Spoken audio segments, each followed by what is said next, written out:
नमस्ते बच्चों। आज हम हिंदी की पूरक पाठ्य पुस्तक बाल महाभारत कथा में अध्याय 9 द्रोणाचार्य का अध्ययन करेंगे। जैसा कि हमने पहले भी पढ़ा हुआ है, पुस्तक का नाम बाल महाभारत कथा, जो कि हिंदी की पूरक पाठ्य पुस्तक से लिया गया है। अध्याय 9 द्रोणाचार्य, पेज नंबर 16 से 19। कथा वस्तु महाभारत पुराण। इसकी रचना वेद व्यास ने की है। कथा का प्रसार वैशंपायन के द्वारा हुआ है। कथा में आने वाले प्रमुख पात्र हैं द्रोणाचार्य, द्रुपद, परशुराम, कृपाचार्य, युधिष्ठिर, पितामह भीष्म, दुर्योधन, कर्ण, अर्जुन और धृष्टद्युम्न। देशकाल व वातावरण हस्तिनापुर राज्य और पांचाल राज्य। जैसा कि पिछले भाग 1 से हमने जाना कि द्रुपद और द्रोण दोनों गहरे मित्र थे, है ना। द्रुपद अमीर था क्योंकि वह पांचाल नरेश का पुत्र था, किंतु द्रोणाचार्य बहुत गरीब थे।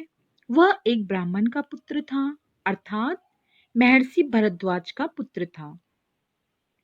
जैसा कि पिछले भाग से हमने जाना कि द्रुपद और द्रोणाचार्य साथ अध्ययन कर रहे थे। कहाँ अध्ययन कर रहे थे? भरद्वाज के आश्रम में। अब भरद्वाज कौन थे? द्रोण के पिता, है ना। तो दोनों में, किसमें? द्रोण और द्रुपद के बीच गहरी दोस्ती हुआ करती थी। एक दिन द्रुपद ने आपसी दोस्ती और लगाव के चलते द्रोण से कहा कि मैं राजा बनूंगा तो मैं अपना आधा राज्य तुम्हें दे दूंगा, ताकि द्रोण की गरीबी समाप्त हो जाए, है ना। उसकी जो गरीबी है वह खत्म हो जाए। इस प्रकार मित्रता का वचन निभाऊंगा। और यह बात कब कही गई थी? जब वे दोनों बालक थे, अर्थात बचपन की बात है ना। अब आगे समय आता है, द्रुपद के पिता का देहांत हो जाता है और द्रुपद राजा बनता है, अर्थात पंचाल राज्य में जो राजगद्दी है उस पर बैठता है। द्रोणाचार्य का जीवन गरीबी में कट रहा था। जब द्रोणाचार्य को पता चलता है कि उनका मित्र द्रुपद राजा बन गया है, तो वे बचपन में किए गए उसके वादे को ध्यान में रखकर उससे मिलने गए, क्योंकि द्रोणाचार्य को द्रुपद की मित्रता याद थी। द्रोणाचार्य को गुरु के आश्रम में द्रुपद की लड़कपन या बचपन की बात, है ना, जो कही गई बात याद थी। इसलिए उसने सोचा, यदि आधा राज्य नहीं भी देगा तो कम से कम कुछ धन तो जरूर ही देगा। इस आशा से वह द्रुपद के पास गए। जब द्रोणाचार्य द्रुपद के यहाँ पहुंचे तो उनका हाल देखकर पहरेदारों ने उन्हें भीतर जाने नहीं दिया। तब स्वाभिमानी द्रोण को यह रवैया, अर्थात व्यवहार पसंद नहीं आया। द्रोणाचार्य ने द्वारपालों से राजा को एक संदेश देने के लिए कहा कि अपने राजा से कह दो कि द्रोणाचार्य आए हैं, मैं उनका मित्र हूं। इस अधिकार भरे अंदाज में उन्होंने द्वारपालों से कहा। इसे देखकर द्वारपाल ने उन्हें अंदर जाने की अनुमति दे दी, अर्थात इजाजत दे दी।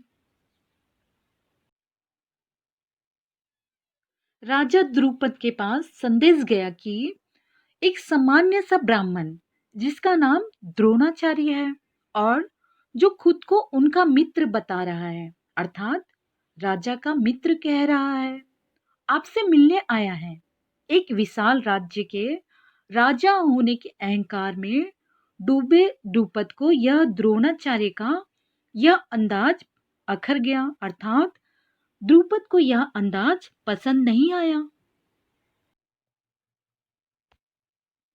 राजसभा में पहुंचकर द्रोणाचार्य ने राजा द्रुपद को सखा कहकर संबोधित किया, अर्थात राजा द्रुपद को मित्र कहकर बुलाया, पर द्रुपद ने ध्यान नहीं दिया। द्रोणाचार्य को लगा कि द्रुपद को शायद याद नहीं आ रहा है ना। तो आगे उन्होंने अपना परिचय और गुरुकुल का संदर्भ याद कराया, अर्थात संदर्भ यानी गुरुकुल का रेफरेंस बताया और मित्र कहा। और उन्होंने द्रुपद को याद दिलाया कि उन्होंने अपनी मित्रता में एक बार कहा था कि वह राजा बनने पर उन्हें अपने राज्य का आधा हिस्सा दे देंगे। इस बार द्रुपद ने अपने सहपाठी, मतलब जो साथ अध्ययन करने वाला जो था, है ना, उसको कहते हैं सहपाठी, सहपाठी को पहचाना जरूर, है ना, पहचान लिया। पर तिरस्कार के साथ राजा द्रुपद को द्रोणाचार्य का आना बुरा लगा और द्रोण का अपने साथ मित्र सा व्यवहार करना तो और भी बुरा लगा। राजा द्रुपद ने बड़ी ही उपेक्षा के साथ द्रोणाचार्य से कहा, मैं राजा हूं, राजा का मित्र कोई राजा ही होता है, जो राजा नहीं वह राजा का सखा नहीं हो सकता, अर्थात सखा यानी मित्र नहीं हो सकता, केवल राजा ही राजा का दोस्त हो सकता है। तुम मेरे मित्र किस प्रकार हो?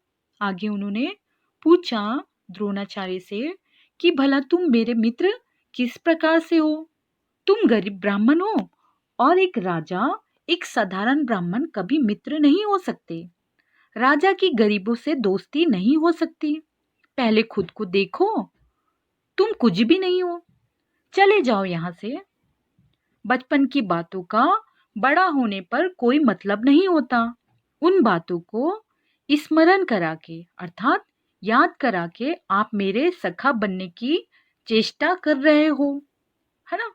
चेष्टा यानी इच्छा बता रहे हो।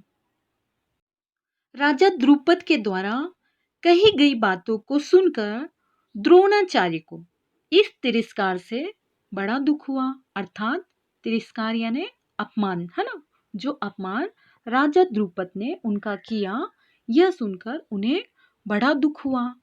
द्रुपद की ये बातें द्रोणाचार्य को अच्छी नहीं लगी। द्रोण का हृदय अपमान से भर उठा और वे किसी तरह द्रुपद से अपने अपमान का बदला लेने की बात सोचते हुए वे हस्तिनापुर आ गए। इस प्रकार द्रुपद ने उन्हें राजा बनने पर आधा राज्य देने का वचन दिया था, परंतु समय बीतने पर वे अपने वचन से न केवल मुकर गए, है ना, बदल गए, वरन बल्कि उन्होंने द्रोण का अपमान भी किया